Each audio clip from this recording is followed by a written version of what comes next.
all are the vectors are said to be a collinear vector. Okay, तो definition इसकी एक बार और सुन लो. Define क्या कहता है? those vectors which are parallel or anti-parallel, are having equal or unequal magnitude but they lie in a same axis called collinear vector. Okay, यहां पर second आता है आपका निगेटिव वेक्टर. निगेटिव वेक्टर क्या है? Those vectors which are having equal magnitude but opposite in direction called negative vector. Suppose this is vector A, this is vector B, so A is equal to आप लिख सकते हो minus का B. Okay, third आपका आता है zero vector. Important है ये थोड़ा सा. जीरो वेक्टर क्या है? Those vectors which are having zero magnitude called zero vector. Okay, यहां पर आपसे एग्जाम्पल पूछ लिए जाते हैं कि write down the two example of the zero vector. देखो, वो क्वांटिटी जो एक्चुअली में है ही नहीं उसे आप जीरो वेक्टर से रिप्रेजेंट करोगे. जैसे कि आपका फर्स्ट एग्जाम्पल बन जाता है position vector of an object at the origin, है नहीं? तो बताओ ओरिजिन के ऊपर किसी भी वेक्टर का पोजीशन कितना होता है? 0,0. It means the position vector of the object at the origin called zero vector. Second है velocity vector of a stationary object. Normal सी बात है, जब आपका स्टेशनरी है तो वेलोसिटी नहीं होगी, तो आप यहां पे बोल सकते हो सेकंड आपका एग्जांपल हो जाएगा velocity vector of an object of a stationary object. Third आपका एग्जांपल आप ये बोल सकते हो acceleration vector of an object moving with a constant velocity. जब आपका कांस्टेंट वेलोसिटी है तो एक्सेलरेशन नहीं होगा. क्लियर? तो बताओ, तीन आपके एग्जांपल्स आ गए इसके. तो पहला आपका कह रहा है position vector of the object at the origin. Second आपका कह रहा है velocity vector of a object of a stationary object. And third one is acceleration vector of an object moving with constant velocity. Okay, next is vector number 4 देखते हैं यहां पर. the next is equal vector. Fourth है आपका equal vector. Equal vector क्या है? those vectors which are having equal magnitude and same direction. Okay, मान लिया यहां पर टू वेक्टर्स हैं, they are having same magnitude and same direction. Okay, तो हम इससे लिख सकते हैं vector A is equal to vector B. बताओ, अगर मैग्नीट्यूड बराबर करना है तो दोनों वेक्टर्स की लेंथ बराबर कर दो. ओके, अगर आपको डायरेक्शन सेम दिखाना है तो दोनों के हेड एक ही साइड कर दो.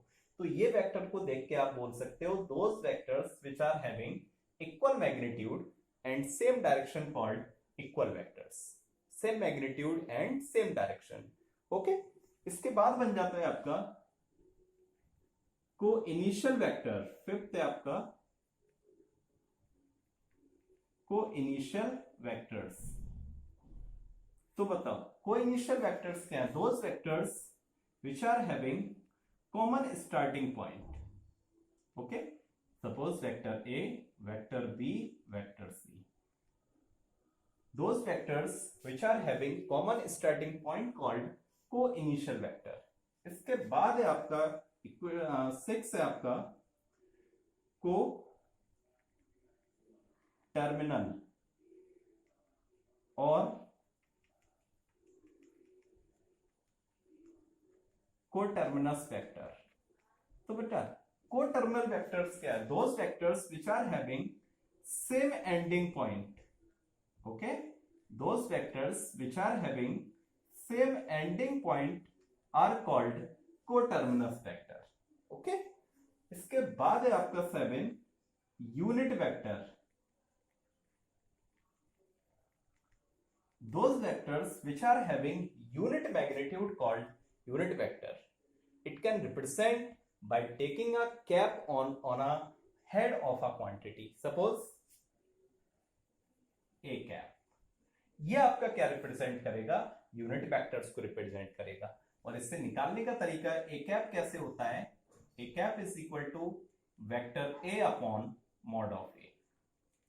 ओके, यूनिट वेक्टर्स क्या है, those vectors which are having unit magnitude called unit vectors, और A cap is equal to होता है vector A upon mod of A, where mod A क्या है आपका, मॉडुलस ऑफ वेक्टर।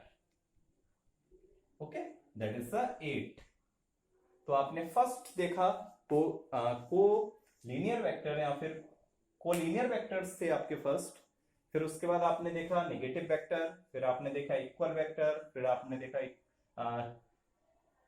को इनिशियल वेक्टर, को terminus vector, unit vector. Next है आपका मॉडुलस ऑफ वेक्टर।